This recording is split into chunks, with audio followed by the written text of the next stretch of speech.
एक बार की बात है। एक गांव में एक किसान रहता था। उस किसान को जानवर पालने का बहुत शौक था। उसके पास पहले से ही बहुत सारी भैंसें थी जिनका दूध बेचकर वो अपना घर चलाया करता था। तो एक दिन उस किसान ने एक खरगोश और एक बंदर को भी अपने घर में पाल लिया। अब काफी दिन गुजरने के बाद उस किसान ने उस खरगोश और बंदर के साथ खेलने का सोचा। उस किसान ने अपने खेत में बहुत सारे छोटे छोटे गड्ढे कर दिए और फिर उन गड्ढों पर मिट्टी डालकर उन गड्ढों को बंद कर दिया और किसी एक गड्ढे में उस किसान ने एक गाजर को छुपा दिया। अब उस किसान ने खरगोश और बंदर को उस गाजर को ढूंढने के लिए कहा। खरगोश बहुत ही कॉन्फिडेंट था और उसे अपने आप पर बहुत विश्वास था। उसने एक एक गड्ढे को खोदना शुरू किया और गाजर ढूंढने लगा। लेकिन बंदर जो था वो बहुत ही नेगेटिव और आलसी था। उसने सोचा कि खेत में इतने सारे गड्ढे हैं और वो गाजर किसी एक गड्ढे में है, इतना कौन ढूंढेगा। वो बंदर ये सोचकर एक गड्ढे के ऊपर जाकर सो गया। अब उधर खरगोश अपनी पूरी मेहनत से गाजर ढूंढ रहा था।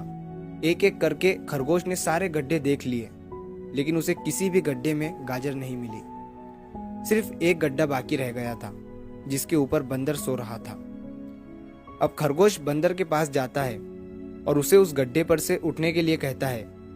जैसे ही बंदर उस गड्ढे पर से उठता है, खरगोश गड्ढा खोद कर गाजर बाहर निकाल लेता है और अपने मालिक को ले जाकर दे देता है। बंदर ये देखकर हैरान हो जाता है कि जिस गड्ढे के ऊपर वो इतनी देर से सो रहा था, गाजर उसी के अंदर थी। वो सिर्फ एक बार खोद कर देख लेता तो गाजर उसे मिल जाती और वो मालिक की नजरों में बड़ा बन जाता। यही सोचकर वो अपने किए पर पछता रहा था। दोस्तों, इस कहानी से हमें 3 बहुत बड़ी सीखें मिलती है। पहली ये है कि हमें कभी भी अपने काम के प्रति नेगेटिव नहीं सोचना चाहिए। जैसे उस बंदर ने सोचा कि इतने सारे गड्ढे हैं और गाजर किस गड्ढे में है पता नहीं। यही सोचकर उसने उस काम को अपने लिए बड़ा बना दिया।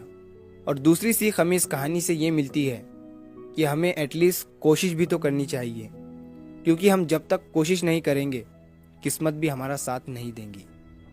अगर वो बंदर जिस गड्ढे पर सोया हुआ था वहां से ही गाजर को ढूंढना शुरू करता तो उसे गाजर मिल जाती, लेकिन उसने कोशिश ही नहीं किया। और तीसरी सीख हमें इस कहानी से ये मिलती है कि हमें जल्दी हार नहीं माननी चाहिए। अब हमें नहीं पता कि हमें अपने काम में कौन से साल में कामयाबी मिलेंगी। वो 2025 हो सकता है, 2030 हो सकता है या 2032 भी हो सकता है, लेकिन हमें कामयाबी तभी मिलेंगी जब हम पॉजिटिव सोच के साथ कोशिश करते रहेंगे और हार नहीं मानेंगे।